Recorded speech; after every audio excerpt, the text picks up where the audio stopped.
在这里向傅文琪韩国语喊话，以及黄国昌喊话。你不是要钉钩机，用受伤的脚拿着拐杖，跟你钉钩机，决一殊死战。怕降怕赢没有关系，哦，有种就来。我们再一次希望柯建铭柯总召回头是岸，好，他要找我单挑，我敬老尊贤呐。他说七老八十，我怎么可能欺负他嘛？你好，欢迎收看《新闻面对面》，我是谢仲。来，一开始为你介绍今天要请到的特别来宾，左边第一位康社社立法委员林俊宪，大家好；资深媒体人理工男黄创夏，大家好；资深媒体人陈东豪，大家好；右边为你邀请到的台北市议员钟佩君，大家好；资深媒体人邵逸夫，大家好；财经专家许清煌，吴哥好，大家好。好，那又快到了周末，好，那这几个礼拜只要到了周末，各阵营都会有正规军，然后包括在陆军全部都要吹出来。那正规军的对决，那你就知道大罢免的风潮一路往下。那好几个战场，除了在各地方，各自阵营要吹出最多的一些支持者来宣，不管你是要罢的、要反罢的、要罢别人的，那包括在立法院，你可以看到今天在立法院呢，从一上午，包括绿营的强攻，然后包括贴满了封条。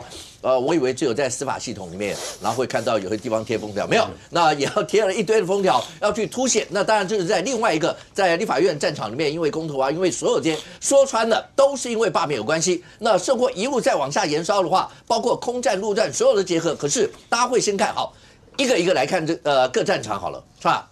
大家在讲说从上礼拜开始应该再早一点吧，就这2个礼拜开始一路往下，每一周。礼拜六、礼拜天都是各阵营之间一定要吹出最多人，因为罢免联署到第2阶段不是这么容易嘛，10%不是大家真的像1%能够这样过。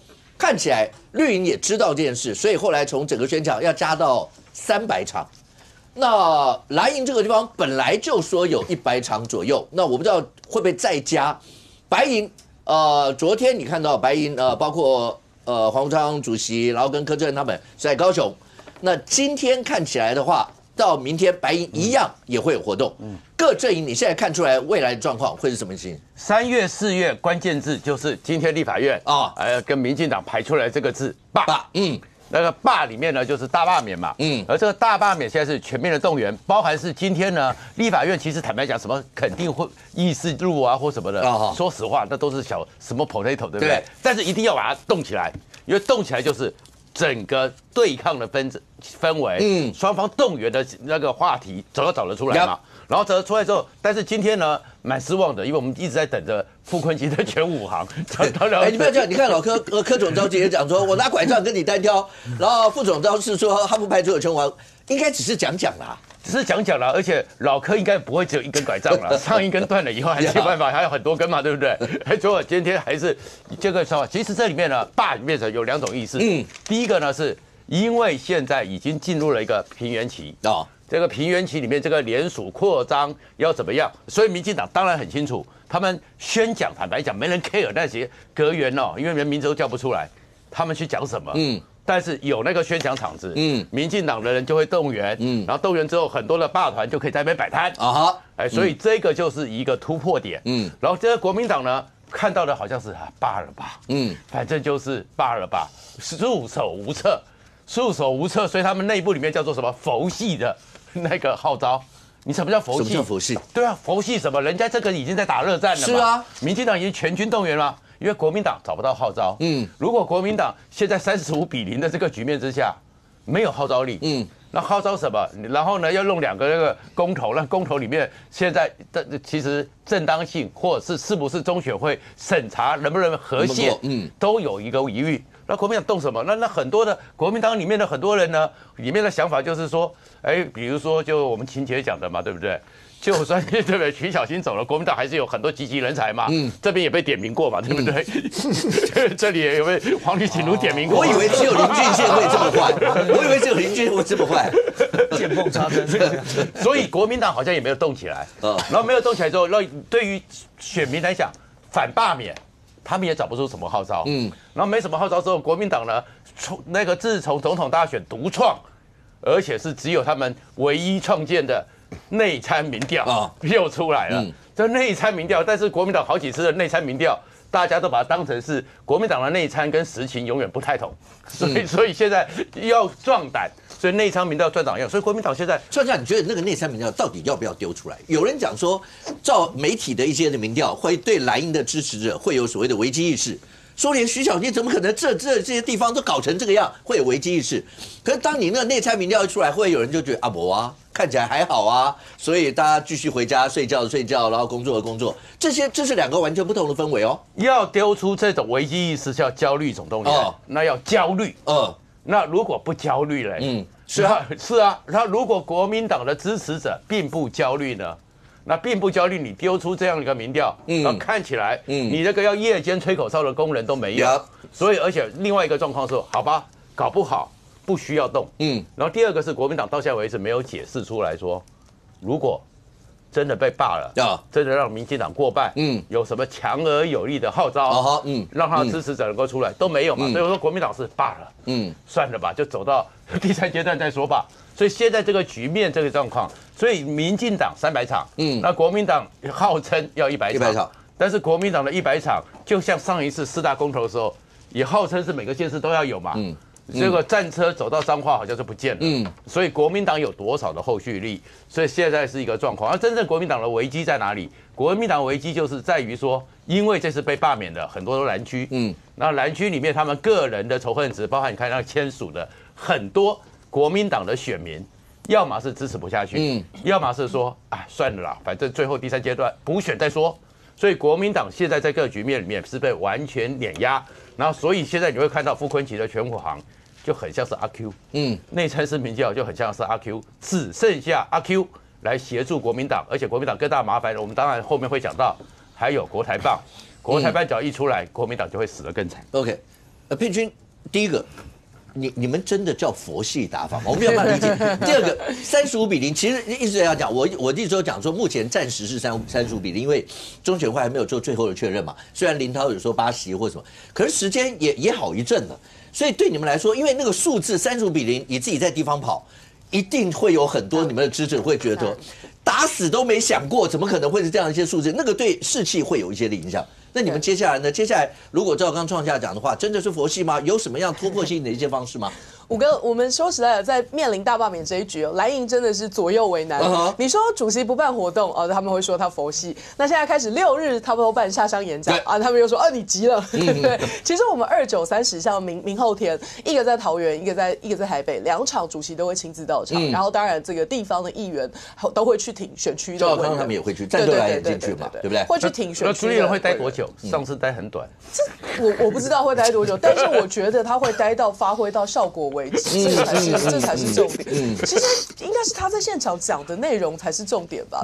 他待多久？他如果待到最后散场，一个一个跟大家握手，可是他讲的东西没办法是让大家现场聚集来支持者的话，他就算跟现场上千人一个一个握手，也没有效果啊。所以我觉得到真的认真回应创大哥说，我觉得不是时间长短的问题，是他到现场的论述能不能把蓝营的支持者扣住，这是一个重点。那我说蓝营在这一局左右为难，还有一个原因啊，因为刚刚像创大哥也讲说啊，我们可能在这个选区议员其中有异性在罢免这一关，这个可能会有不同的想法。其实我倒不这样觉得，像我自己为例，我选区委员是赖委员嘛，你说我现在要不要挂看板支持他？我怕我挂了还碍事，为什么呢？因为我期待他是连2阶不要过的。那我现在来跟大家讲说，你要支持赖世宝投出不罢免票，这个投不同意罢免票，搞不好还多了。我对他的期待，还有他服务的累积，我希望他可以不要进到3阶段。这是我对他的期待。所以你的策略是希望用这样的方式。那如果万一要是进入3阶，你可能就要整个卯进去。当然，我就会把以我来说，我就会把我手头所有的看板全部换成赖世宝。这个不用他来招待我，也不用他来拜托，就该做的就会去做。那现在我觉得对蓝营的支持者来讲，一个很重要的事情是，其实前阶段会有选民跟我们讲说，好像在这个罢免当中有看到委员一定看到议员也看到，那县市长怎么好像没有什么县市长的声音。那当时就会有一些这个社论写说啊，可能这些县市长顾虑到明年他们自己要选举啊，如果参进去大罢免，会不会被仇恨值沾上？可是我觉得像这个说法现在已经不攻自破，因为我刚刚说的6日这2场，在台北这一场蒋万安市长会到 ，OK， 在桃园的这一场张善政市长也会到。我相信蓝营的县市长他们必须很清楚，他们自己也知道了，覆巢之下焉有完卵。你如果在大罢免这一关，你自己选区的委员灰头土脸，你也休想明年会有什么好的成绩，因为你的支持者，蓝营的支持者不会放过我们的，所以大家是在同一艘船上面。但是呢，说实在，我到目前为止，我个人还是觉得这个公投是一个不得不为，但是它确实是险棋，因为它只一半大多数都操之在别人之手。接下来，主席当然他们的想法是说，希望如果这个公投跟大选可以在一起的话，那当然对民众出来投票的意愿可以增加。但问题就是中选会如果把你时间分得很开，两岸甚至分开，然后也跟这个罢免日完全脱钩，那当时的目的就不会达成，那就剩下一半的用意在，就是之前我们讨论过的。因为议题的带动，对这个蓝营的意识支持的凝结，可以把这个投射到反罢免的力量上去。OK， 佩君刚才一直过程当中做了一件最正确的事情，就是他在讲述表达的过程当中，只看我，没有看上一夫。所以这是你做的最正确的一件事情。那导播下一次如果要是国民党朋友在论述的时候呢，你有机会就帮我多带一些他们2个人同框的一些画面。上次你的表情干嘛老是搞得这么丰富？还好佩君刚才一直是看着我在讲 ，OK， 因为他刚刚讲到第一个。朱立伦一定会卯足了全劲，尤其他在这个地方，他待多久不重要，重要是他在那个地方能不能振奋鼓舞军心士气，能够做到这些。然后他刚才也讲到说，他们不会有那种各自大家你卡我一下，我占点便宜，一定那是策略不同嘛。人家现在是不想进入3阶，3阶以后他们一定所有人全部卯足了全劲，因为包括蒋万安，包括上面那一层的县市首长，下面这一层的议员，一定全部动。你听完应该感动啊，没有那个表情完全不是啊。啊，我没有表情，我刚才你还没有表情，我刚才没什么表情啊。我觉得一件事就是说，你明明就有转到我这边做鬼脸，你看是不是？你看是不是？严重诽谤？没有，是因为听到朱立伦3个字啊。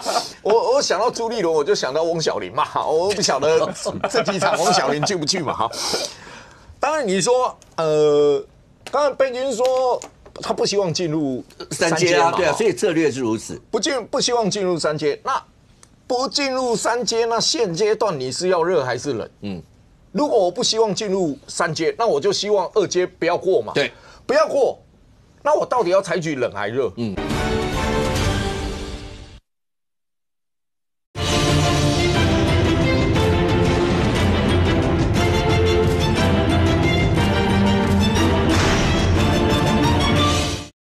如果我不希望进入3阶，那我就希望2阶不要过嘛。对，不要过，那我到底要采取冷还热？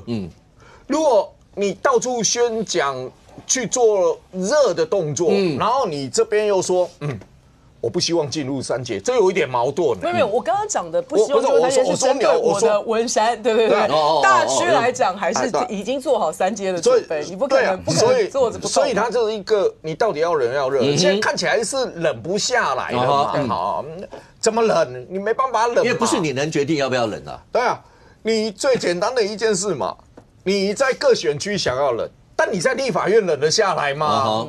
今天的状况，对啊，大家都在看。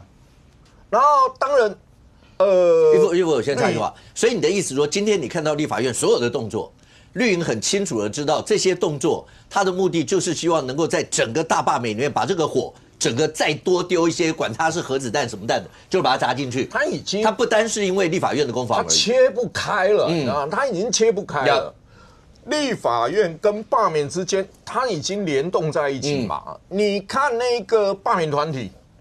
你看那个罢免团体里面，把国民党立委如果问政啊，白毛湖啦、遗产津贴啦等等，那一些你问的时候，那提案自己贴出来说，你们把它煽动多少那些东西，你说它没有关系吗？它全部都联动了嘛，整个都联动了嘛。那你整个联动起来的时候，立法院今天什么状况？那各罢免团体都在那个场景里面在看他们要被罢免的对象在做什么。那如果有什么举措上面一被剪出来，网络上就开始传，网络上就开始大量的散播，它就变成一个它是切不开的东西。那切不开的东西，你基本上想要忍都忍不下来嘛。那现在你说这个礼拜6日都有宣讲活动，大概行政院的宣讲活动是这个礼拜就结束了嘛？好，那你认为民进党就真的很单纯的行政院这些宣讲结束以后我们就没活动了吗？不可能吗？绝对不可能嘛！我要烧柴火，我要想其他的理由帮你烧下去嘛，我不可能说，我宣讲结束我就结束了，我什么都不做了，然后国民党呢、民众党继续办，然后民进党没有动作，不太可能嘛。所以你这一场一路走下去就是比热嘛。那比热的过程当中还有一件事啊，比谁闹的笑话多嘛。那大家看到花莲主机场的讲话，你到桃园看到李议员拿了一个碗公。等等等等的，你都可以看得到，但是你画面一转到亲民党的时候，民众党的时候，谁最注重财政纪律？旁边喊民进党，然后女的喊什么，男的觉得不对，主持人就跟你呛回去。你很少看到这种画面。然后办活动的时候，我们都知道，争议的人尽量不请。当然，是不是？你来的时候会有争议，我会尽量不请。结果他会歪楼了，来了还被推开来。结果大家在讨论的是来了被推开来那个画面，没有人在讨论里面到底谁讲了什么。侯友宜讲什么，谁还记得？记不得，只看到有个人要往侯友宜那边挤，然后被朱立伦推开。大家都在讨论这一些。那你讨论这一些里面，你的活动的要旨到底是什么？它会变成一个。大家看的点会不一样，那你不一样的情形之下，你一摆下去，大家就觉得活动办得真的很好笑，办得很好笑，那你现在说赵少康啊等等出来，当然他是某种程度上好像党中央战斗蓝，过去战斗蓝批评党中央赵少康那个就好像先摆在一旁的那一个状态嘛。但重点是，你去的过程当中，大家一定都在看什么？大家的场子人数。第二个，谁有没有闹笑话？谁有没有怎么样？它变成重点不是在看你也有办，我也有办，那个办的效应是什么？然后立法院加上立委各自的做法。你比如说陈玉珍讲统战那个新解释。全部人都傻眼。好，你说最新的梗图，你看，以前是做罢免某某某就罢免黄国昌，现在仇恨值一直追加的时候，大家都一直在抓一个主轴。你现在变成陈玉珍是主轴，你现在变成说罢免不成功，我们将得到52个陈玉珍，52席陈玉珍。你说国民党里面？现阶段到底还要闹多少事？如果我们罢免不成，我们将得52席陈玉珍。其实隔几天会不会52席翁叉叉？不是又要什么暂时配置所，又要人家电视台里面什么节目关掉，什么一大堆的，对不对？然后你就觉得很奇怪一件事，你那个朱立伦不是说不分区不要闹事吗？朱立伦有先知灼见啊？朱立伦有先知灼见，他有先知灼见，但是不分区闹事他又没办法。对啊，区域立委他都没办法了，还不分区，对不对？好的大分区应该是他可以管的。好的大分区遇事危机之后会化煞，但朱立伦没有化煞的能力。你能够想象一个立委跑去 NCC 点名说要关掉哪一个电视台节目的？真的很难想象啊，很难想象。所以。你现在它是不分区，但它的不分区所造成的效应一定波及区域嘛？一夫刚讲的这几个，佩君，你要先回应这一块，就是有一些不分区的一些的作为，或是个别委员的一些的作为，会不会真的造成那个就是52席某某某52席什么什么？就那个标语一直换，你知道吗？对你们来讲，那个仇恨这个标语要怎么样去解决这个问题？确实，这个像义福哥讲的，我觉得这个现在我补充刚刚的说法，免得被误会。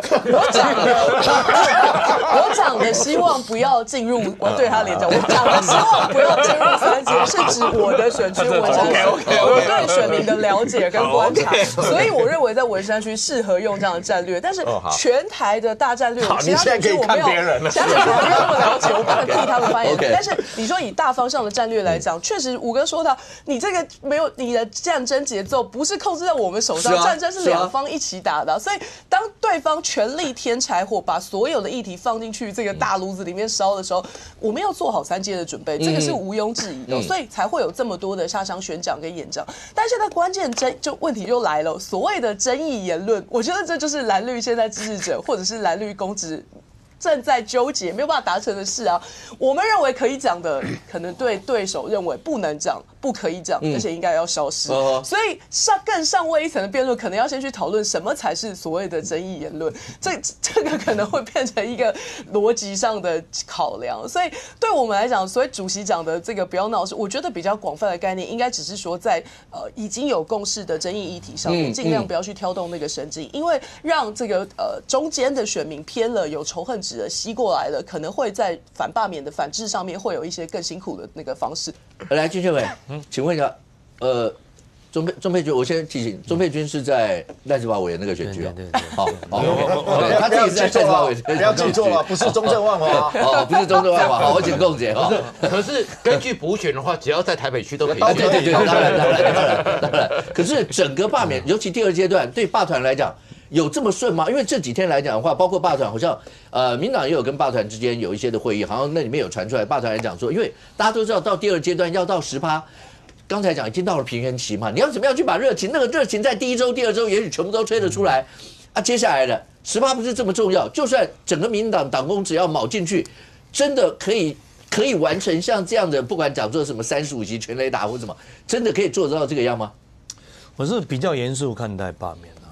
不像黄创夏会对国民党见缝插针，像现在，我觉得民进党要开始有危机感，不要好像说就看国民党会被罢免几席。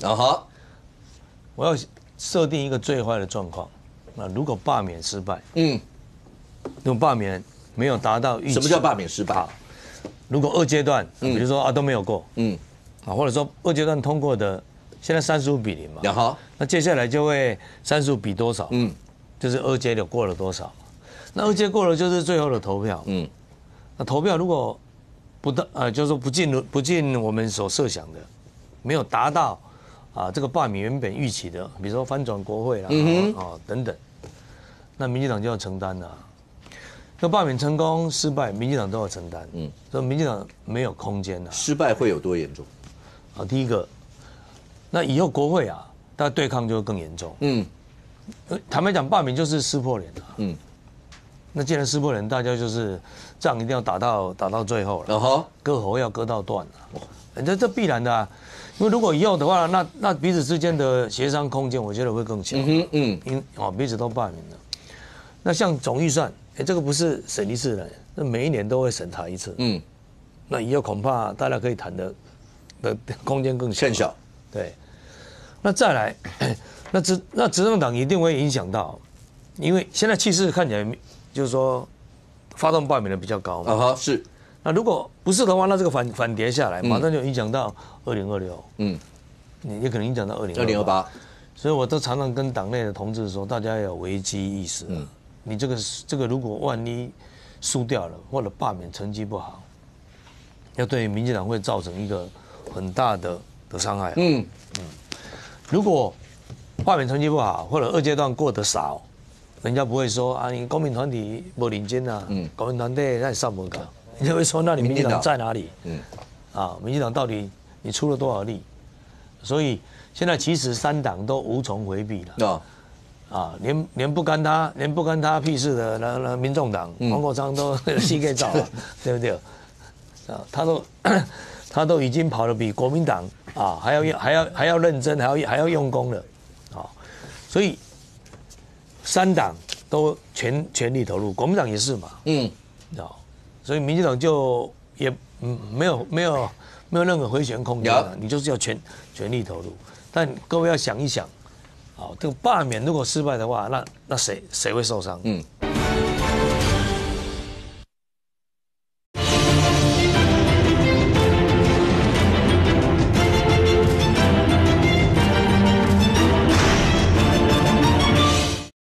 但各位要想一想，啊，这个罢免如果失败的话，那谁会受伤？我干嘛想败？啊，那再来罢免确实是不容易哦。你10%的话，平均大概就要2万。立委选区的话，平均我讲平均大概25000份了，最少。那25000份，你可能要送到3万份，比较保险嘛。那60天，你不可能到第60天才在补过门槛嘛？你可能40天就要结算多少个，所以你1天大概就要800到1000的。好，那现在日期过了，大概过一半了，大概剩不到30天哦。那你如果以3万份来算，有没有达到一半？15000分啊。有没有达到15000？而且理论上越后面份数应该会越少，因为激情是在一开始。对，所以就需要像陈玉珍常常出来讲一些话哈。台湾是个浅碟社会了，浅碟社会就是就像那个浅盘子的水，浅的，那你稍微一点水波，它就会扩散到全部，但是一下子就停了啦。所以这个台湾一个可能所谓重大新闻，可能1个礼拜有5个。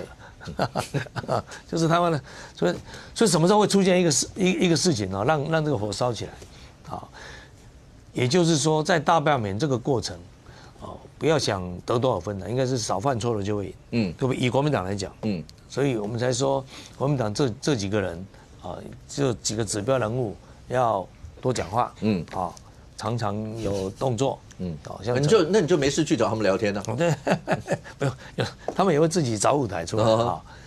那对民进党来讲的话，既然你要所谓全党投入，那就组织要介入，组织啦。我知道是像昨天赵伟强在节目里面，他被分配到5000份，我会讲说5000份，哇，那你不是天天在街头摆摊啊？那5000份很多所以现在你们确实先不讲那是不是叫 KPI 值了，可是有赋予到包括各地方的公职人员，每个人都要有一些的扣打。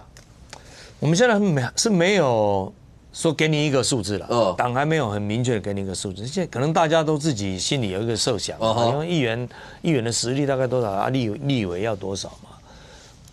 那我讲到的，你要投入就是组织的投入，所以如果行政团队的宣讲完了，那接下来就是党公职的宣讲会嘛。民进党预计办300场，那这300场就等于摆300摊的300次的联署站的联署站一样嘛。那更进一步的就是你要去关心、要了解、要紧盯着每一个选区到现在为止有罢免的选区了2阶段联署了多少份？OK，不过现在看起来，如果选战一路打到罢免，我也是被罢免对象。对，你也是被罢免对象。可是你那个地方那掀起的风暴更大，就是包括检调查这个圣货这件事，大家讲说会不会一路往下烧到各个地方，如果有太多亡灵大军的一些事，会不会一路烧？这个在昨天里面大家也会关心说，因为它就不是单纯一个地方。东好，如果真的讲说好，第一个，那两边各自阵营里面。现在35-0，如果一路往下的话，数字之间的增减，刚刚俊有人讲，如果第2阶段过第3阶段，对罢团来讲过得少，那不是面子的问题，而是实际上会不会气势受挫的问题。对蓝营来讲，如果一直维持0，那更不是个办法。所以大家一定会想办法突破这些。可是突破这些，一个就是想尽办法去吹，另外一方面就是各自出现的一些事情，譬如说，副根局总召花莲那个地方，一定是重中之重。发生的一些事，可能不单只是在花莲那个地方延烧，甚或可能会延烧到其他一些地方，或刚刚讲亡灵大军的检调查办，这一定也会这样。林阳真那个地震处长，民政处长本来是50万交保，对，现在被撤，那这2天反正一定会再召开家庭，一定就会这样。所有这些，民调真有这么重要吗？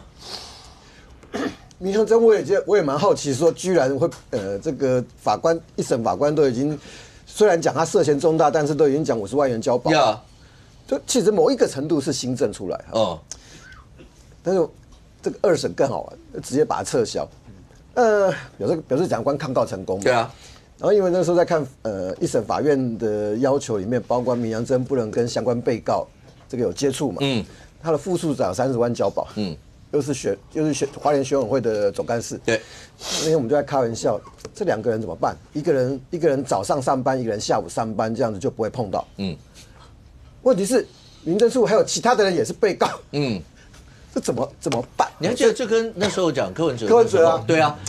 刚出先讲一下，柯文哲又被延押2个月了。对。那不要讲。所以不考虑他血尿所有这些状况。不晓得法官何玉婷法官有没有看到他的检查报告？一定会看到吧？那不晓得法官怎么解读？这个没办法哈。然后或者要不要请台大来当一下的医疗顾问？好，那你回来看就是说，傅昆萁因为我们伟大的副总召啊，这一段时间呢，连续有很多的事情，新闻随便点都5、6件，尤其是这个香港那一团，大家是觉得很意外，跟他出去都还会出事，然后他还说不能死，你知道光那一则新闻，1个礼拜，国民党的问题，你回过来看哈，35-0并不可怕，35-0代表3届一定会过吗？不一定。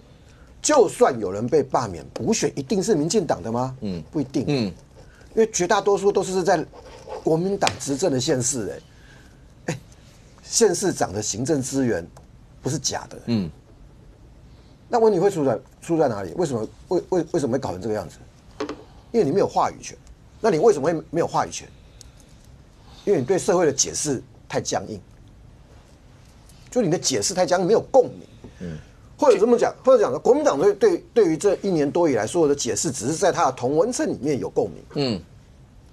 国民党当然不容易说服民进党的支持者嘛，就像民进党的论述会容易说服民进党支持者，但不容易说服国民党支持者。但是国民党是第1大党嘛，理论上来讲，1年以前的民意里面，国民党在国会是相对多数啊。那么为什么经过1年以后，你可以明显的感受到说，这个有一块的共鸣不见了？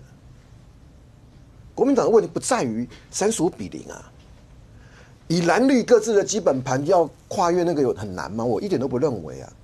如果今天是蓝绿对抗的话，民进党每一个议员都交代下去，1阶2阶会很难嘛。可是如果是这样子的，他罢免一点意义都没有，因为只是同温层之间的对抗而已嘛。跟其他的人无关啊！你如果不是同温层里面，你就不会在乎这件事情啊！你不非同温层的人不出来，那就是看基本盘嘛。有什么好害怕的？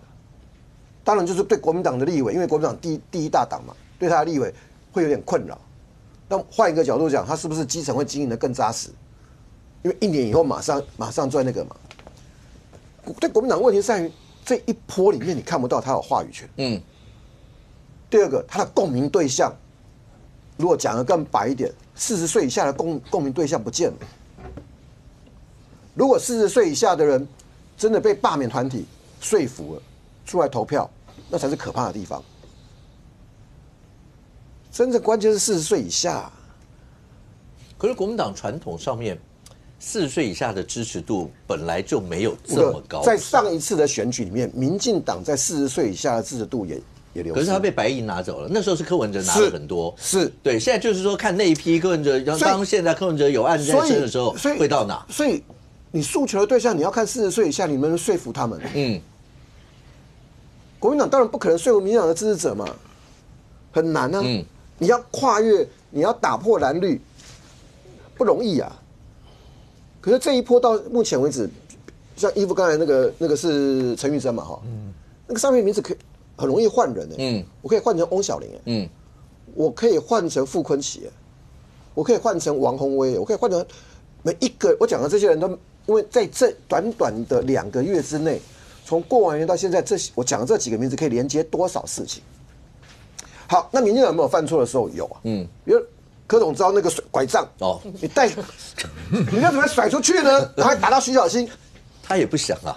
对，我也知道他不想啊。对，他是牙医啊，他不是学物理。不，我讲的是断掉会往哪里跑，他算不出来。人家一定会算你的账嘛。好，那很简单嘛，就是柯建铭的这个事情，跟这个翁小玲，你认为哪一个社会讨论度会高？我讲的社会讨论度的意思是说，大家会比较在乎谁？国民党的问题就是他没有办法控制他看得到的危机嘛。翁小玲。像翁小玲，这个在立法院一质询就是变新闻。每一个国民党上电视的人，都要帮他解释，怎么会搞成这个样子呢？然后每一次，这个像上一波的王宏威，因为雅雅的事情，是不是每一个人都要帮他解释？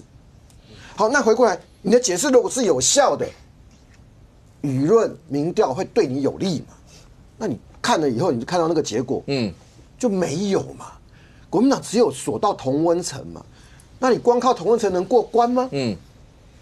这就是核心。但是对国民党讲，就还有时间，因为因为二阶当然前面10天会比较快，然后再过来会进入到高原期，然后最后要看第50天，因为第50天的时候，所有的霸团开始整理数据，那个数据没有让你吓一跳，如果那个数据让你吓一跳，对3阶会有利。2阶就算过，如果那个数据让你觉得还好，你知道那个国民党立委可以稍微松一口气。可是对国民党的核心是，你的共鸣对象是谁？可是东豪刚刚讲说，如果要去说服40岁以下，金华，我们这样讲好了，你光看这次霸团出现的无穷的创意，你大概可以推论年轻人很多。因为年轻人，你真的会想象不出来，怎么会有这么多，对，又觉得好笑，但是又觉得某种程度有打到点的那些的感觉，很多都是这个样。对，所以对国民党来讲，支持度40岁以下本来就不是这么高。任何一个议题啊，如果照刚刚东豪讲的话，要说服掉所有社会的话，你就拿最近出现，譬如雅雅这些事情。对，这个东西，就我问了很多国民党的朋友，就反共这2个字对你们来说哪有这么难的？因为长期来你们是反共嘛，对不对？对嘛？他本来是政治标记啊。对啊，这个一点民进党拿走。但为什么这件事情，然后面临罢免的时候，当有人把反共什么全部都摆进来的时候，国民党也会左支右绌。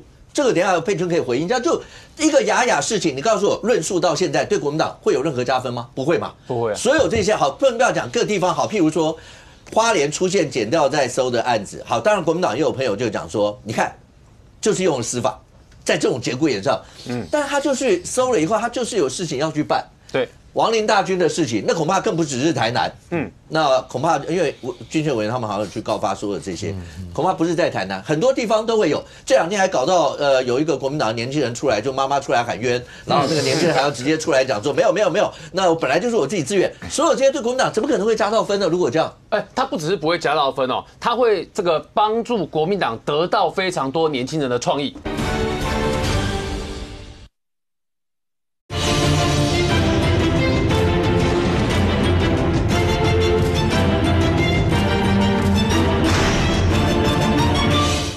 这2天还搞到有一个国民党的年轻人出来，就妈妈出来喊冤，然后那个年轻人还要直接出来讲说没有，那我本来就是我自己自愿。所有这些对国民党怎么可能会加到分呢？如果这样，他不只是不会加到分哦，他会这个帮助国民党得到非常多年轻人的创意。但是这个创意呢，为什么帮助国民党是帮助得到来酸国民党的素材？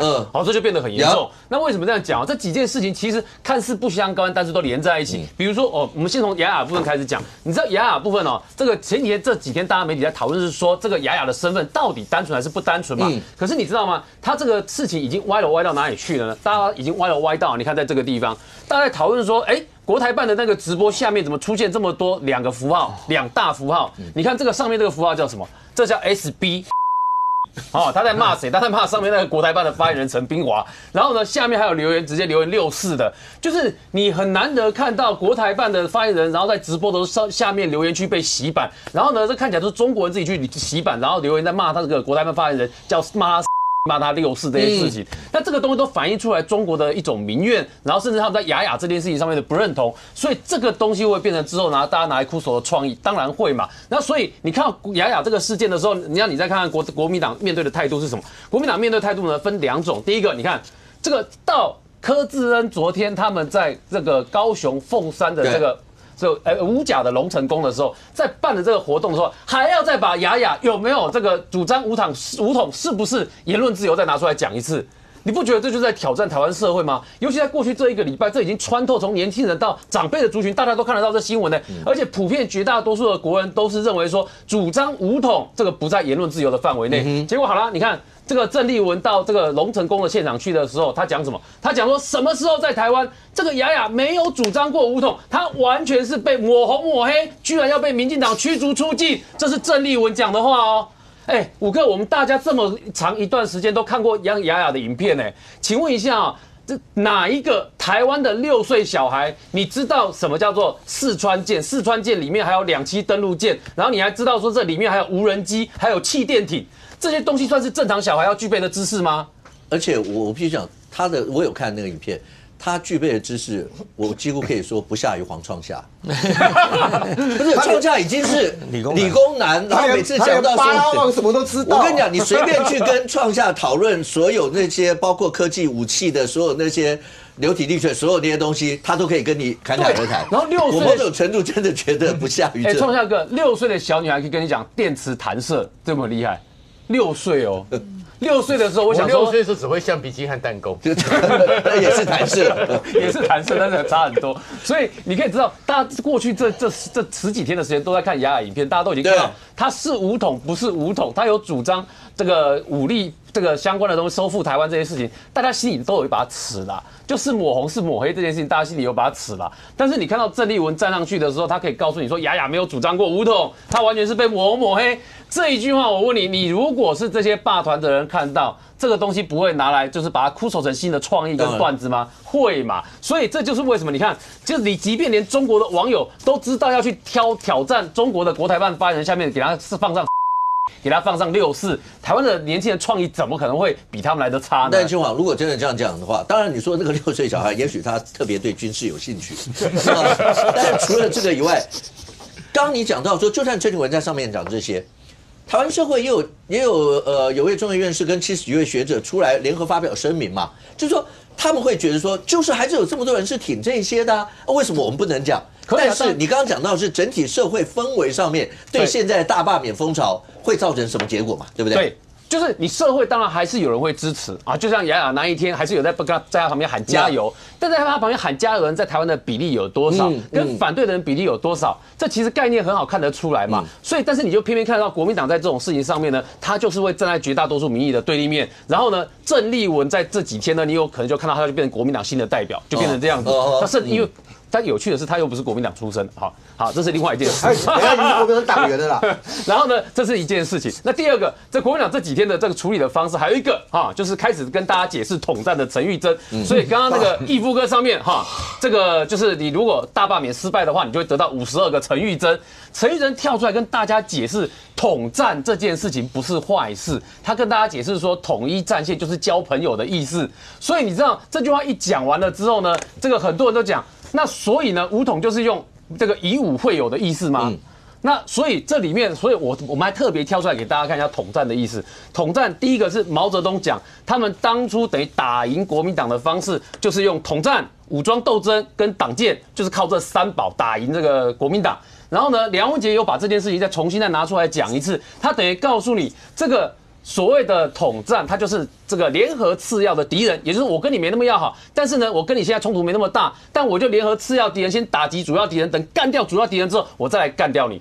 所以统战的逻辑层次是长这样，并不是统战就等同于交朋友。那如果是这样的话，所有交友软体改成统战软体好了啊，每个都统战 APP 啊，对不对？这个不管是哪一个统战，你都那个交友软体直接改成统战 APP 就好了。所以统战本来就不是等于交朋友，所以陈玉珍的话一讲出来说，统战其实就是人家交朋友的意思。你知道这句话颠覆多少人的观点？很多人在上面吐槽很多，所以这就是为什么陈玉珍去讲统战的事情，然后跟郑丽文去讲这个雅雅的事情，这在上面都会造成对国民党的反效果。然后呢，这些事情大家已经觉得很严重了，这一大块不还有更严重的，更严重就是跟那个法律有关系的部分更严重，就是那个所谓的亡灵大军联署这件事情严重到这个也是史上第一次看到说这个竟然有搞罢免联署搞到这个妈妈要出来救儿子的，这个也是第一次看到，不可思议。各位，你知道在昨天到今天的气氛里面，大家还想说，这个国民党在整个大罢免里面，其实最相关的是跟他预算有关的部分，对不对？所以昨天本来在国民党不分区葛如君讲出来说这接下去立法院呢，预算会进入一个大解冻时代。他可能是因为柯总召一直都讲什么大罢免啊，然后大成功这些话，所以他也跟着讲了这大解冻的时代。就你知道，他一讲完那句话之后就被吐槽了。他被文化部长吐槽说，这个委员这里很多解冻很困难，很困难的原因是因为呢，你们有人怀疑这里面有的预算是补助到的团体，他们正在做支持罢免的活动，然后你们的解冻条件是要求我们惩处公务员。这件事情不得了如果预算解冻条件是要惩处公务员的话，我觉得这但没有几个行政机关做得到结果大家以为文化部有这个状况，会不会就是文化部有不是呢？这边看到教育部也有这个状况呢。教育部的青发署这个案子里面，这个提案的国民党立委就是林思明提的案子里面是说，这个有拿过青发署补助的这个单位之一叫做台中市好民协会，那他们呢青鸟的时候他们有参加。所以呢，我要冻结你7000万。那只要你提出调查报告，然后你撤销对这个台中市好民协会的补助，而且你对他做出惩处，惩处完之后呢，我们就可以解冻。那我跟你讲一件事嘛，你觉得政府有可能教育部基于这个解冻的预算去对他去做出惩处这件事情，就因为他参加公民活动吗？他不是参加违法活动他是参加公民活动所以等于说这些解冻条件基本上都很不现实。好，那既然不现实的话，那你就发现整个你这预算如果没有办法解决的话，你就没有办法釜底抽薪。你不能釜底抽薪，这个罢免就会持续。这个罢免持续来，国民党党内是不是就要继续问朱立伦、问党中央说，那你处理的方式是什么？结果好了，这个亡灵联署搞出来的事情就是这个事情。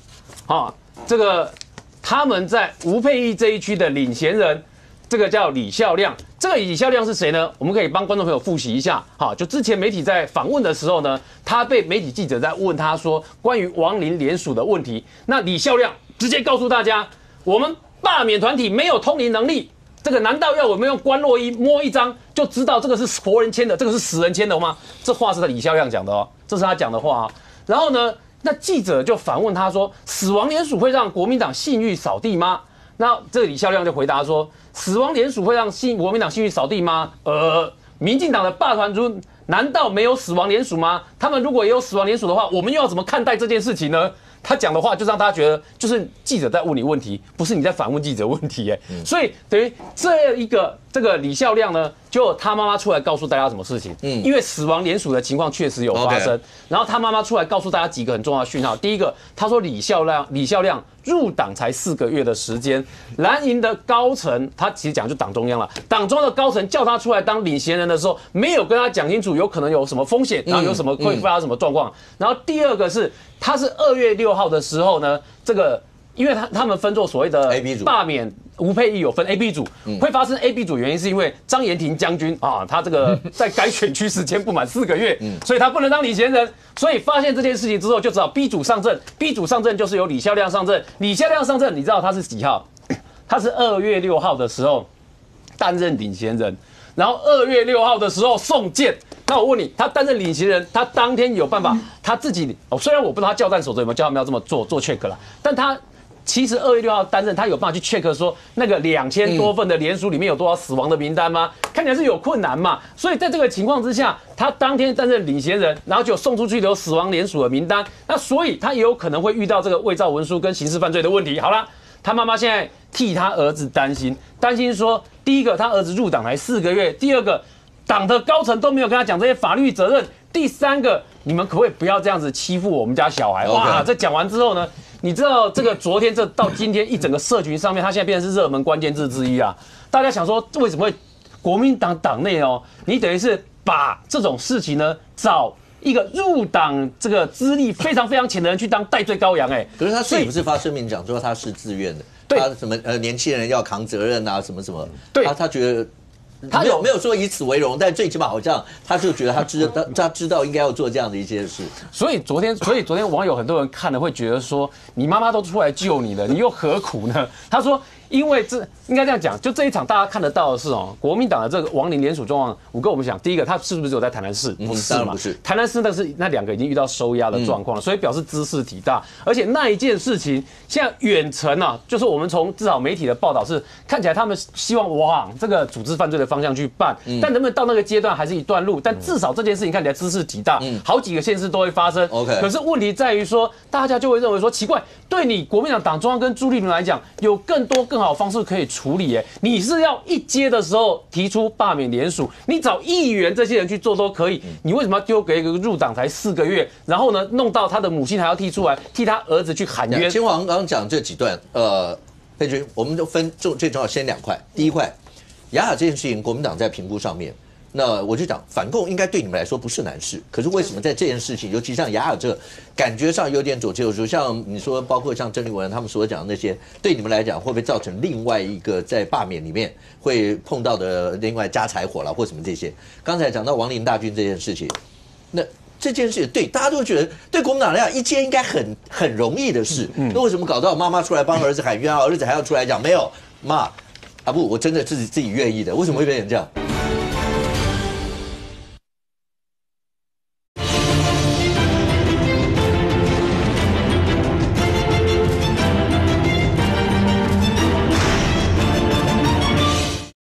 雅雅这件事情，国民党在评估上面，那我就讲，反共应该对你们来说不是难事，可是为什么在这件事情，尤其像雅雅这感觉上有点左切右出，像你说，包括像郑丽文他们所讲的那些，对你们来讲会不会造成另外一个在罢免里面会碰到的另外加柴火了或什么这些？刚才讲到亡灵大军这件事情，那这件事对大家都觉得对国民党来讲一件应该很容易的事，那为什么搞到妈妈出来帮儿子喊冤啊，儿子还要出来讲没有妈？啊不，我真的自己愿意的，为什么会变成这样？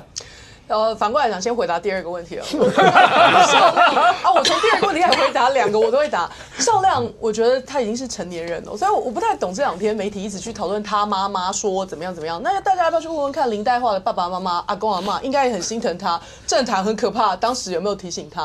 大家是成年人了，除非今天少亮讲说我是被逼的，我不愿意，我被骗了，那值得去深究。我们为什么要去研究一个成年政治工作者他的爸爸妈妈想什么？那我们在座爸爸妈妈都同意我们的论述吗？都同意我们现在这个枪林弹雨，他们也会心疼啊。所以作为少亮的妈妈，她有那样的言论，并不让人意外。可是需不需要拿来作为大罢免里面的其中一环，这个聚焦的焦点？我认为是不必。少亮是一一个成年人的，他愿意做这件事情。因为他妈妈讲的话，因为好了，因为他妈妈出来直接喊冤的这个，一定会引起大家的注目。当然，我刚刚一直讲，因为像他自己有出来解释一些，可是因为这件事情牵扯到，当台南开始发动，南检开始发动，因为已经有人被羁押了，我想为人父母的真的就会觉得说啊。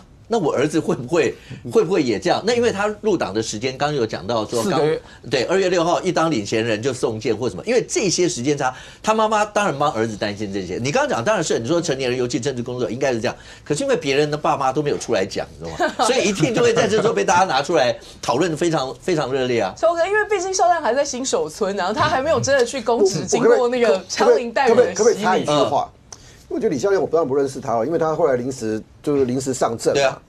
然后吴佩仪那一区死亡人数有上百，你知道这个变成他要去扛那个风险。那我如果是，当然不是了，就是说父母的那种会紧张，因为那个风险包括法律责任。对，那国民党其实这个时候要做很多要让他爸爸妈妈让妈妈放心的事情啊，就是。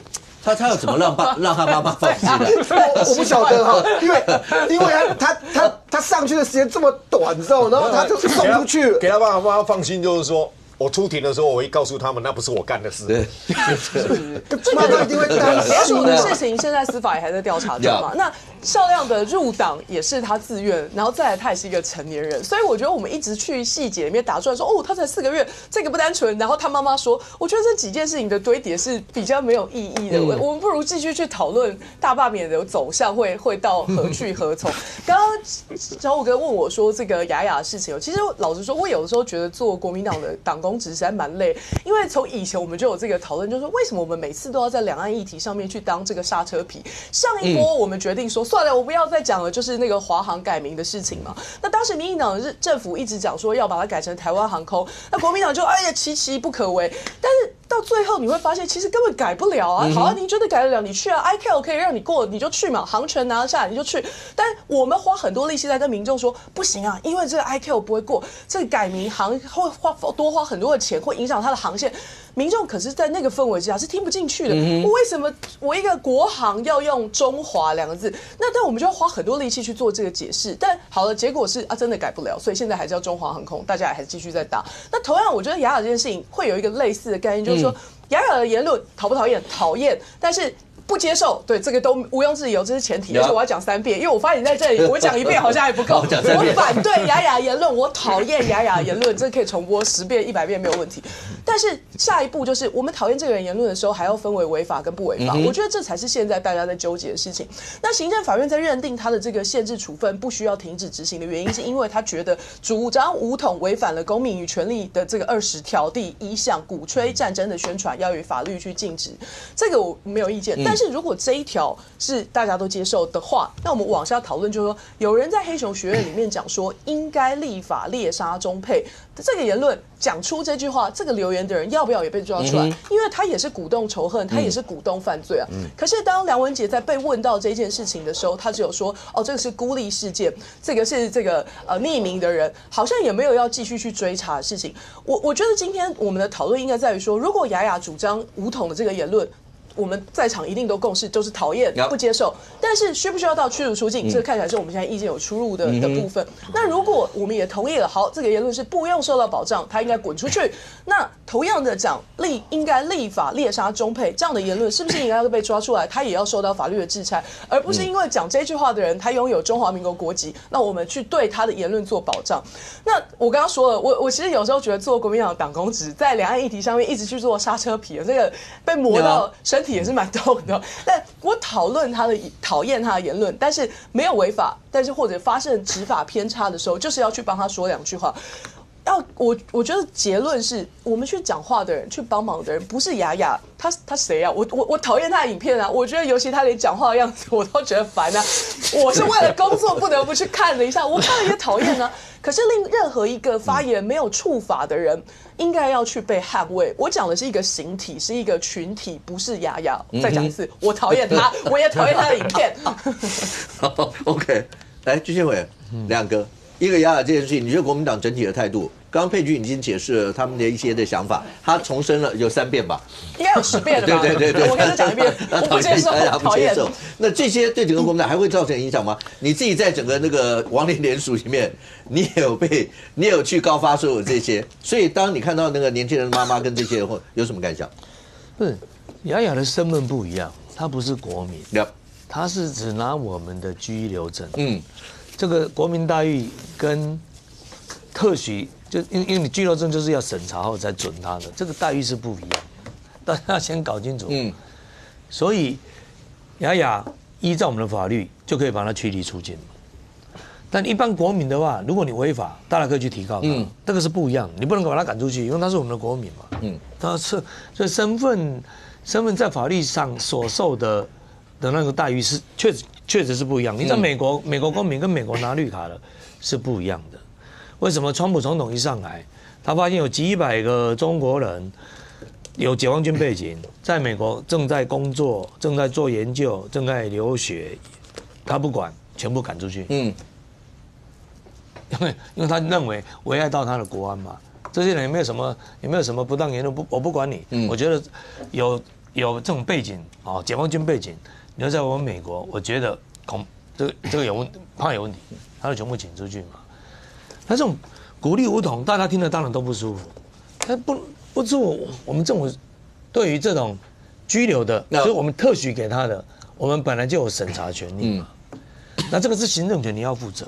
比如说我现在是我执政，我审查结果我要把它驱离，那这个政府负责。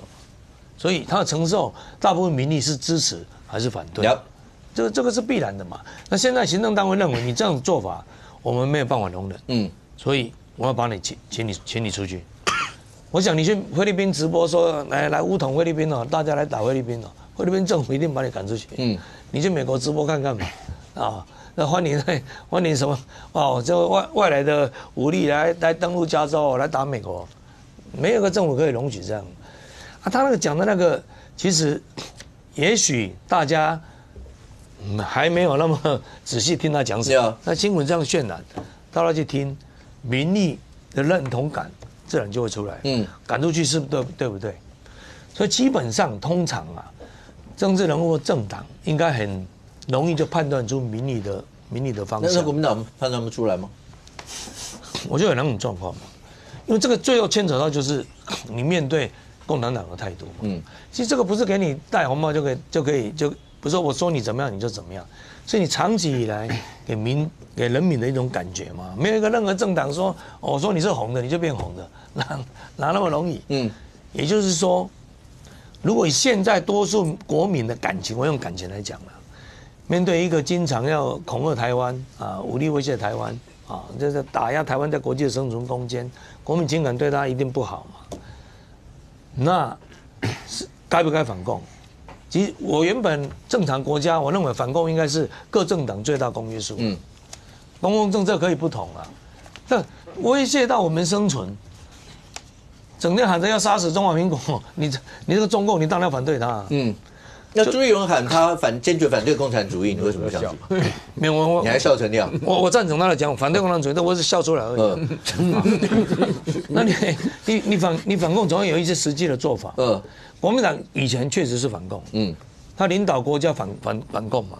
蒋介石蒋经国就是啊，所以讲言论自由，你那时候去讲共产党的话，你才知道什么叫戒严了。你批评蒋介石看看，批评蒋经国看看，抓去关抓去打。你现在在台湾很自由啊，我们可以批评赖清德，骂蔡英文，也可以骂马英九，这显然的民主自由嘛，所以大家要珍惜嘛。共产党来了，这些什么都没有了。原本我们应该最大公约数是要反共嘛。那现在国民情感，如果大家不喜欢共产党，那要不要反共？没有反共，我就有两个嘛，一个不知道要反共，或者是不敢反共，这个让民众去判断嘛。否则，如果正常的状态下，你要争取更多的选票的话，这个时候确实应该反共。你看美国就很清楚，他把共产党跟中国人民切开啊。像我们也不反对两岸的交流啊，对不对？共产党这样威胁台湾啊，在国际上打压台湾，这个我们当然要反共产党反到底。所以今天大家对于这个雅雅的言论，为什么我们用不同地位来看待？因为你正在能不能成为我们国民的那个半途上嘛？他有居留证才能申请成为我们国民嘛？所以我们当然要看你的表现如何啊。那现在行政单位很清楚做出裁决，你就是违反我相关法令，就是社会安定啊，国家安全，我认为有威胁，有影响到，有负面的影响，所以我就请你离开。这个也是行政权，他的权利也是他做出这样裁定，他应该要负责。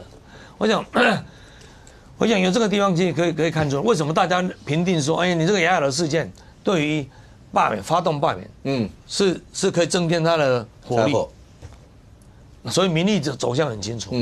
所以我就搞不懂国民党为什么还有人要去挺雅雅。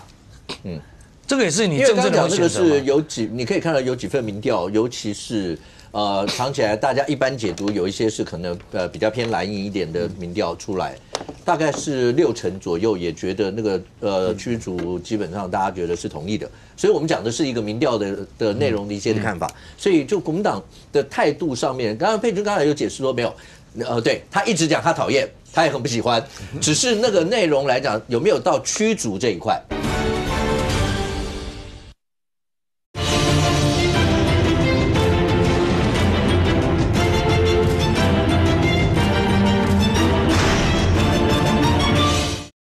所以我都搞不懂国民党为什么还有人要去挺雅雅。这个也是你政治的选择嘛。你可以看到有几份民调，尤其是藏起来，大家一般解读有一些是可能比较偏蓝营一点的民调出来，大概是60%左右也觉得那个驱逐基本上大家觉得是同意的，所以我们讲的是一个民调的内容的一些的看法，所以就国民党的态度上面，刚刚佩君刚才有解释说没有，对他一直讲他讨厌，他也很不喜欢，只是那个内容来讲有没有到驱逐这一块，对不对？有国民党的人是讲这一块，我觉得之前委员刚刚还给我偷换了一个概念，你讲的是雅雅不具中华民国籍，所以他可以得到这个被我们有驱逐他。我跟你讲的那一个说应该立法猎杀中配，我不是讲要驱逐那个人，我是说如果这个也构成仇恨言论，那我们是不是相对应也有法律去制裁他，而不是我没有讲说也把他驱逐出境。我当然知道，因为居留身份的不同，受到的处分跟应该面对的刑责当然是不一样的。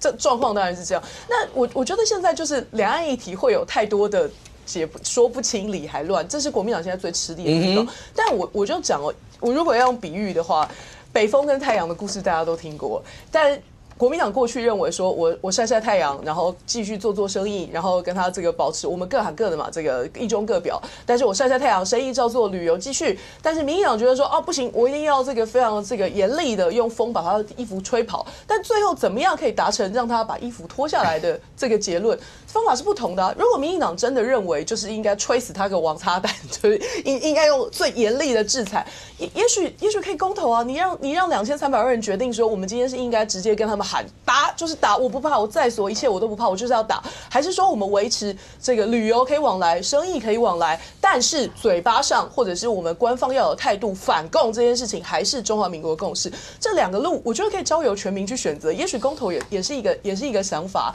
但对我。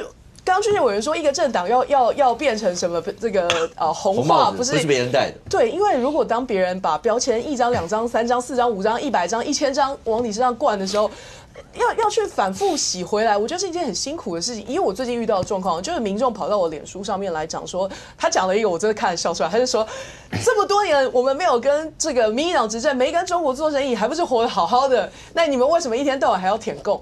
所以你知道已经有这么一个显而易见的错误而被民间接受，还很多人帮他按赞，大家相信我们没有跟中国大陆做生意，而我们好好的活着。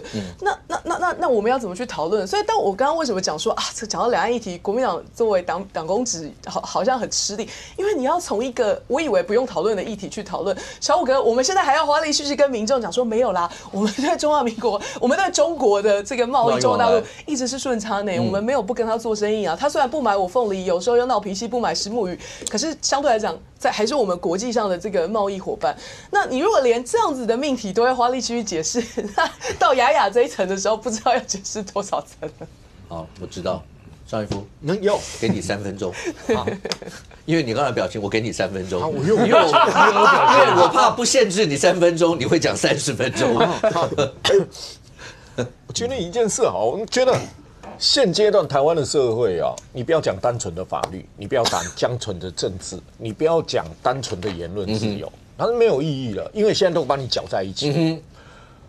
台南被搜索这边一定说是绿色恐怖用司法怎么样？你那边被搜索怎么样？他一定会连结在一起。因为柯文哲是一个最典型的案子，他不是跟你就法论法那现阶段已经走到这一步的时候，谁在决定是与非？其实是与非又没有一定的标准，它就变成社会感受。社会感受认为，这件事情我支持民进党还是支持国民党？它是一个社会感受，所以一直在跟他讲什么言论自由，我们要怎么样？我们要讲这些有什么用？它是一个社会感受的问题。当70%都觉得社会感受是把他赶走是对的，武统不应该在台湾，不应该讲武统，那你跟他讲言论自由有什么用？这我就不懂，就是说，亲中一直是国民党最麻烦的事。亲中被形容成更难听叫舔共。其实它就是一个国民党最麻烦的事。但发现国民党，你往哪里有麻烦，你往哪里跳，这真的是一件很奇怪的事。这件事大家都不要讲话，会有什么太大的问题吗？一下子先拿言论自由，后面要取消他的居留，拿人权出来讲，那讲了半天，我不懂一件事情，就是跟傅昆萁同团的陈小姐复查，台湾人在中国大陆里面，你要不要跑去中国说习近平不行，你不能随便抓我们的人，你要有言论自由啊，你要怎么样怎么样啊？你在台湾对人民的感受完全不在乎，那你有没有到中国去帮台湾人讲话？你也不敢，那人家就觉得很奇怪，一个相对比较嘛，很奇怪了。一个中华人民共和国的国民在台湾的言论是跟习近平动辄用军舰什么威胁我们是唱和的，你帮他讲言论自由，你帮他讲人权，那请问一下，傅昆萁要不要再率团去中国见一下王富宁，跟他说把我们的人给放了？你们要有言论自由，你们要怎么样？你们要怎么样？有吗？没有，它变成一个很相对的东西，就是说，你为什么碰到中国的问题的时候，跟台湾人在中国面临的问题的时候，你始终忽略了一块，你始终把这一块闭口不谈，而去讲另外一块，一样放大。那人民的感受是什么？就是说啊，我们台湾自己人你都不讲话，你帮中华人民共和国讲武统的人讲话。在台湾的讲话，你那个对比性，你说人民一起拿来对比的时候，他对国民党的感受是什么？OK， 来东，其实国民党的处境是你很容易理解啊。我举一个简单的，如果今天陈玉珍这样子的风格的人是发生在民进党那边，他是民进党的立委，这样的风格，你认为民进党会好吗？就是社会感受嘛。那第二个就是，你知道这个。你什么时候会把自由的范围放大？你对自己有自信、有安全感，那个时候社会的尺度跟标准会放得比较宽。但是当你对于现状你有不安全感的时候呢，我们其实会把一些东西会收缩的。我们现在的处境就是我们对于自己的自身环境是有不安全感。这个不安全感当然跟飞机这些有关。那国民党的策略。有一个对台湾内部诉求的时候，就一直讲说啊，比如说赖清德就是务实台独，用这一块去讲嘛，就是他要把这个战争危机论。好，问题是你讲赖清德有战争危机论的时候呢，国民党自己的本身呢，却让人家觉得有被统一危机论。就是鹰派比较硬的这种两岸的策略它的缺点。是你后面隐藏战争风险，所以在征兵的时候，那个延长兵役的时候曾经被讨论过。可是你要当鸽派的时候啊，袁慧君，我的理解，你这样子是要走比较鸽派路线。可是鸽派的问题会出在哪里？你不能变成是投降，投降那个更麻烦。好，那你回过来看这一段时间的互动，国民党有没有增加？不要讲全部，不可能。过半数的人的信任你的路线。那国民党这一年来，谁在代表他的路线？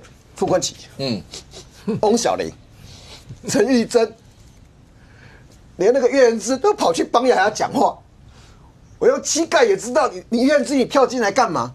你嫌你自己的麻烦不够多，就这是个很常识性的判断。反过来讲，今天国民党的代表人不是傅昆萁的时候呢？本来就不是啊，国民党的代表人不是朱立伦吗？当然不是啊！朱立伦我讲法律上面不是应该是朱立伦？法律上的认知是这样吗？可是实际上，傅昆萁才是国民党在社会上最有影响力的人。你说实质上的代表人，我说是法律上面的代表人，他的实质影响力。我跟你讲，然后像今年年初的时候，看到傅昆萁继续当总召的时候，我就知道说啊，国民党麻烦大了。我们不用解释国民党的处境在最难的地方在哪里？像傅昆萁这样子的状况，陈玉珍这样的状况，翁小玲这样的状况，我不需要解释，这个社会有共鸣。那个共鸣已经跨越了绿的同温层，我连解释都不需要。那反过来什么意思？就国民党要拼命解释，所以每一件事情一出来，国民党要拼命的帮他解释，要擦屁股。OK， 那庄小，现在这几天你说从雅雅事情到现在，有好多的一些描述。当然你说她是一个普通的一个妈妈。或是有人在质疑说他有没有其他的一些身份，有没有到特工，有没有到什么？但是媒体上有讲说他是湖南人，但他是东北，他是黑龙江的两岸交流大使。对。然后我看到媒体有一则报道，我不知道各位可不可以帮我确认一下，说他有飞机落地的时候有4万人接机，没有啦，不是1000多人盯着他的航机啦。哦，是这个，他这个是。黑龙江两岸青年交流大使，然后呢，就是他有一次带着他的女儿小当归回到这个黑龙江的时候，然后在当时呢，你看哦，他的排场就这边有一堆的人在接他，然后甚至他女儿小当归在这里的时候呢，还有人蹲下来，然后把礼物送给他。这排场算大了吧？他所谓的4万人接机是说有4万人同时在线上欣赏他这个接机的画面，所以才叫做4万人接机。所以大家也才想说，哎，奇怪，他以前得到的是这样的待遇呢，跟他现在看到说回去了之后呢，竟然是有8个人前后包围着他，而这8个人虽然上衣都不一样，但是呢下半身都同样是黑色的裤子跟黑色的皮鞋，这一点是一致的。所以大家才想说，哦，那他是什么样的来头身份？当时能够有这么大的排场，然后来迎接他。那这次回去的时候呢，也不像其他另外有个中配是已经也回去了，可他就是无声无息，连新闻都没有。所以两个的这个对比起来差非常的多。OK，所以重要的这些也是引起大家为什么这次认证会特别多的一些原因。因为它的整个规格里面呢，就是雅雅出人物嘛。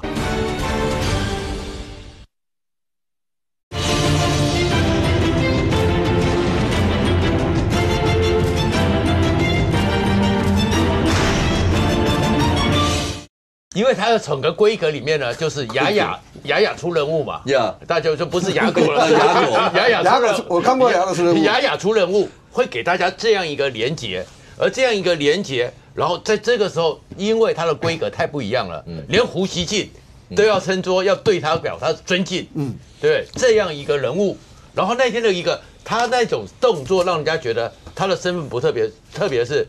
行李推出来之后，后面一个帮他拿，他就直接往前走。这个是代表这种接待规格。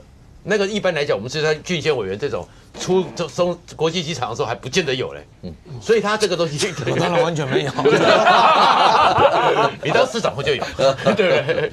所以这种规格就一些讨论。当然后面讨论是，那国民党那边还要去扯，然后扯很多之后，最后就扯到统战。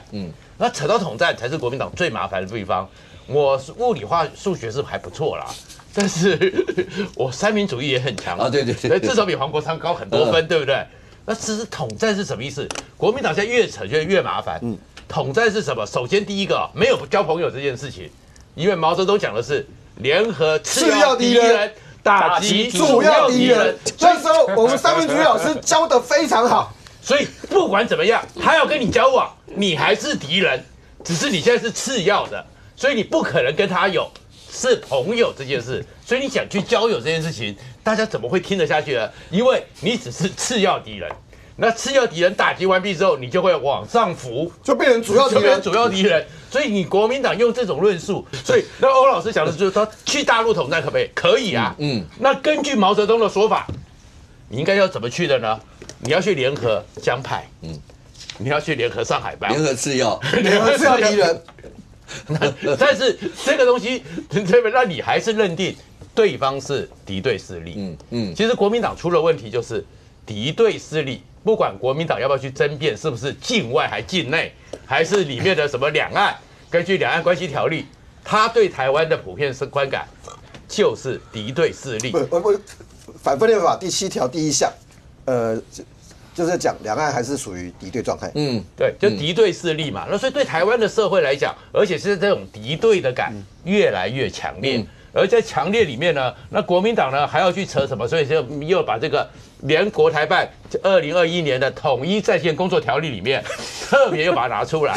这边拿出来之后，就完全坐实国民党广泛团结台湾同胞，扩大台湾爱国统一力量。所以国台办根据统战的原则。他要联合的，像台湾还愿意去呼应的，这个就是他要联合的。你们还是国台办的次要敌人，但是对台湾来讲，那你就要打击台湾的主要敌人。那当然他们在台湾就立不了足。所以其实从雅雅这个事件里面，真正的核心问题就是你国民党对于敌对势力这个理解是多少？当然。不要去找两蒋了啦！小时候大家都读过三民主义和国父思想，至少你们还是敌人。所以陈玉珍显然女子自卫队所学的也不够筋道。不过现在看起来整个罢免的风潮有要补吗？可以来。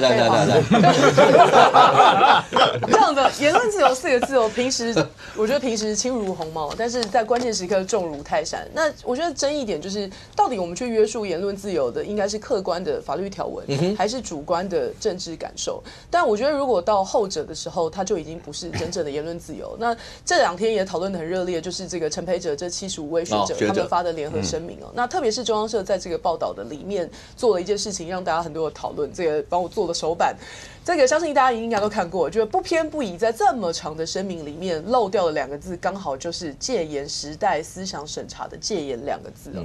你说是校稿不容易，或者是这个写稿失误，但是你左漏右漏，既不刚好漏罚款，也不漏这个其他法治这些其他关键字，刚好就是少掉了在审稿的时候少掉了戒严这2个字。当然，现在后来这个网站更新之后已经补上了，但在原始的时候，为什么这2个字会被拿掉？我觉得是非常令人万味。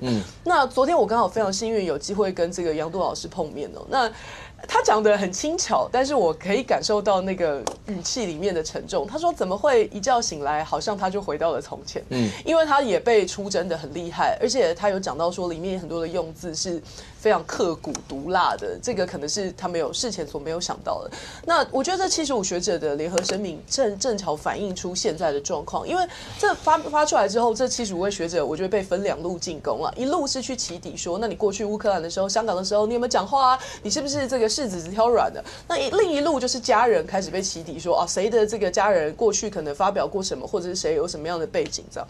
那这个我觉得恰恰就是那个声明里面所担心会发生的事情。那以陈培哲的这个老师来讲，他的状况是最特别的，他搞到他的弟弟必须公开跟他割袍断义，免得好像也被扫进去这里面。可是你说陈培哲老师他是蓝的吗？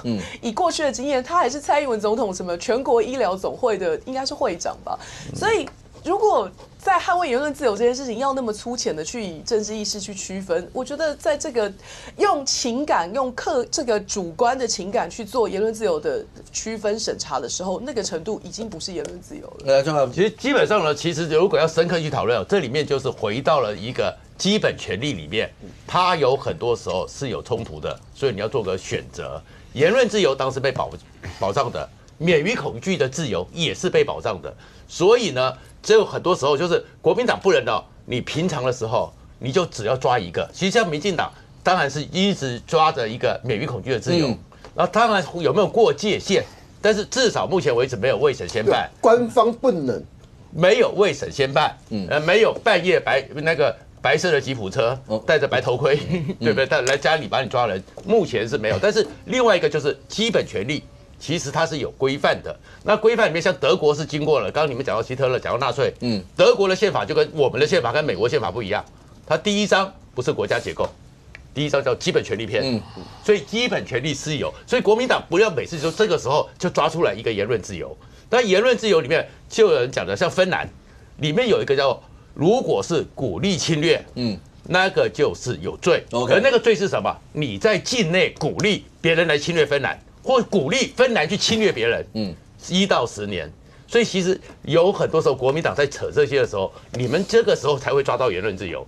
但是这个时候，你国民党如果聪明一点，免于恐惧的自由，在这社会上，这个基本权利也是大家所在乎的。OK， 俊教部主，我就觉得，让他不要随便用戒严这2个字。真正的戒严，各位回想那个白色恐怖时代，那个是台湾很痛苦的一段历史。那现在这种状况，本来尤其现在网络时代，你讲一个话，下面当然会有人留言啊，赞成、反对的都会有。那骂一骂，这个也叫伤害你的言论自由吗？这个教授还是可以继续骂，还是可以每天骂讲他的观点。大家只是我看了认不认同你的讲法，同不同意你的角度而已。你当然可以继续讲啊，哪有什么言论自由被没收？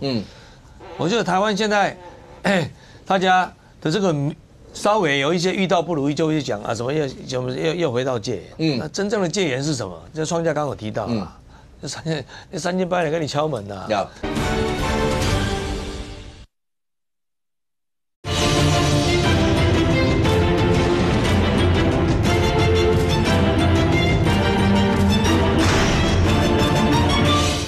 真正的戒严是什么？这创家刚有提到啊，那3800跟你敲门呐。你那个白色恐怖的由来，就是因为对那个做宪兵的头盔啊这些，那个白色从那个时候来的。对，3更半夜来以后人就走了。对，一个小女生，人家在开读书会，她端个茶进去，关了10几年。那高中女生而已啊，那个才叫做戒严，那个才叫做真正的恐怖，真正没有言论自由的时候，才叫真正你不能发声。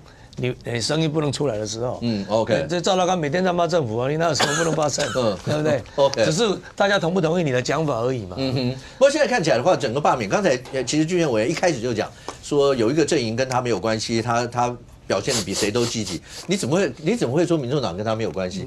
这整个大罢免，那8席在立法院到底是不是举足轻重？如果万一立法院结构有改变的话，搞不好也会有改变啊。如果真的算起来，金华。所以你看，黄章主席从龙山4亿到你刚刚讲龙成功，对，然后是明天吧，明天还后天他们要在高雄对办音乐会嘛，对，为了柯文哲对。而这过程当中，其实包括薛晓青也有讲，他说黄国昌有跟他讲说，有必要的时候黄国昌也会帮他，所以对蓝营来讲，总是有友军是好的吧，而且声量这么大的友军。尴尬以对，我是替黄国昌尴尬以对，因为他去龙成功的那个场合，坦白说就很尴尬。为什么呢？他去龙成功的场合呢，我们给大家看一下，这个黄国昌啊，去到柯志恩的场子去啊，然后柯志恩等于国民党的这个要选2026的高雄市长人选啦。说实话，他在现场去他办这个活动，那个理论上我觉得暖身的意味很浓厚，所以黄国昌等于说哦，作为友军的角色呢，去帮他去站台，可是。几个数字啦，第一个现场的人数呢，据统计大概就是400-500人啦，就人数也没有很多啦。然后第二个呢，这个不但400-500个人呢，现场还有一部分人是去准备去呛虾的，所以看起来这个场合，你看上面这边还有写的。这个黄国昌无耻之徒滚出去！你看特别做红布条到现场去哦，这是无假的乡亲哦。因为昨天在这个翠和脸书我都有看到，有许多无假的乡亲呢亲自到现场去，所以这个号称500人的场合，有多少人是真的支持柯志恩的？这是一个问号哦。所以有很多人是为了呛瞎黄国昌到现场去，因为说实话，为什么我这样讲哈？因为我认为柯志恩的仇恨值没有这么高啦，所以等于说特别去做的人，你光是看这个布条，他是为了黄国昌去的。他没有写柯志恩的名字啊，他写黄国昌的名字啊，所以他上面写黄国昌无耻之徒滚出去，然后这些人就看到黄国昌来的时候在底下在喊，然后呢，有人说黄国昌呢昨天遇到的状况呢，对他来讲已经算是比较好的情况了。为什么算是比较好的情况呢？因为那个这个五甲的龙成宫哦，它有个特色。好，就是它两边呢，就寺庙，它整个前面这边是庙门的部分，然后两边是有个围墙围出来，然后所以它只有前面这个开口的部分，所以大部分你看这边的人呢，都是围在这开口的地方，所以昨天有网友形容说这个是一个易守难攻之地，说形容这个龙成宫是易守难攻之地，三面都围起来了，只有一面是对外面开出去的，所以对警方来讲呢，要维安比较好维安，所以等于说抗议的人就只能在这一侧，他没有办法布局在两侧，所以呢，对警方来讲，看到这种有比如说要来闹场要呛下的呢，他就比较好处理得开来。所以你可以看到这个易守难攻之地呢，即便在这个情况之下，黄国昌都还是被呛下的。那我只问一件事嘛，因为他三面都是围起来的，所以主舞台看过去的地方会不会看到这红布条？主舞台一定看得到红布条，柯志恩一定有看到这个红布条，上去帮忙在助讲的一定都有看到这个红布条嘛。所以黄国昌今天带来的作用是什么？这一些呛虾如影随形，就是黄国昌的高仇恨值伴随而生。请问在这个情况之下，黄国昌下一场到其他地方去不会发生吗？可是他们接下来就不是就要到高雄办音乐会？是，他要到高雄办音乐会，而且呢，这是他这个3月29号就明天要到高雄中正公园这里去。那他是办在卫武营这边啦。那不管他办在哪边，我觉得还是会有人去啦，因为有人去了这一场，觉得这被他易守难攻之地堵起来的人呢，有人心有不甘，觉得下一场他还要再去试试看。反正你也是在高雄嘛，那在高雄的话呢，这个追你还是追得到的。所以这个也是为什么这分两个部分来讲，第一个是国民党的人接下去呢，看到黄国昌这样如影随形的呛虾状况，除非你们觉得在台上哦，就是说这个要办反罢免的活动，这个下面有人呛虾，但呛的不是我，呛的是黄国昌，你们也觉得这样看得很顺眼，这样 OK。但是那个国民党的被罢免的立委这些人。到底有多少人会觉得这个场面是他要接受的？我觉得大家心里会有把尺在评估，这是第一个。那第二个是民众党接下去在办活动的时候呢，这个有听说这个板桥那一场，因为应该办的实在是人数实在太大惨了，所以有特别交代要该动员的要动员哈。这个听说有被检讨哦，有不认真动员的地方，所以呢，这个有一些该动员的地方还是要动员哦。就场子不能出去的时候，让大家看浪场，就大家都在讨论那个讲话被人家酸的部分，好，就刚刚前面义夫哥讲的，这个在喊说谁最重视财政纪律，然后喊民进党，然后这个上面主持人还讲陈世轩还要赶快纠正一下说民众党啦，这句话听起来就不太高兴啦，因为大家都听得出来，这是一个啊。那另外一个在讲说是谁说蓝白喊预算蓝白乱砍预算，造成政府没有运作，这个是真的吗？真的啊，大家就回这种话，所以那一场板桥办完了之后，大家留下的印象就是除了人不多之外，都留下这种负面的印象。所以这个听说内部下达动员令呢，决定要办一场啊，让大家看起来这个规格比较高的，看到民众党的动员能力。但会不会是出现在高雄这一场呢？这个还不知道啊，因为高雄这一场，坦白说，在高雄确实讨厌黄国昌的人真的还蛮多的，也真的比较多。所以办在这一边呢，这个效应怎么样还不知道。所以我反而听到的是有一个很重要的场地呢，他们认为这个地方应该是他们有机会发挥主场的地方，是在哪里呢？是他们有一场要办在新竹市的天宫坛。虽然新竹的天宫坛呢，也某种程度跟高雄的三凤宫有类似的作用。就那边也是新竹市的民主圣地哦，但是因为这个跟着去参加这一场的人，有在过去蓝白河里面大力支持的，比如说新竹市议会的议长许修睿，这些人会到场去，所以呢，这个民众党在新竹市这一场呢，其实我觉得相较于在高雄市的那一场，搞不好是黄国昌真的想要这个展现秀 muscle 实力的可能在哪里？